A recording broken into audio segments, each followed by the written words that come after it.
trotzdem den Arm hoch. Sie sagen, ich hätt Power, wollen alle meine Tracks loben, denn ich bitte nur noch mit dem Finger in der Steckdose.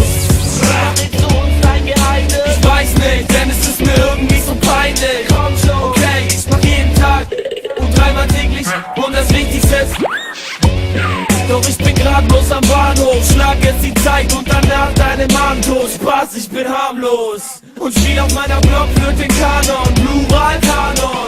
Und wir fahren los, haben schon gepackt, doch ich renn lieber nackt durch die Nacht und schrei warum? Das hier ist sowas wie ne Warnung. Bro war nur Tarnung, oh nenn mich Carlo.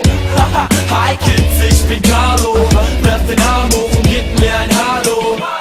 Ja, ja, ja, genau so. Wenn das hier so schön klingt, noch mal ne Runde.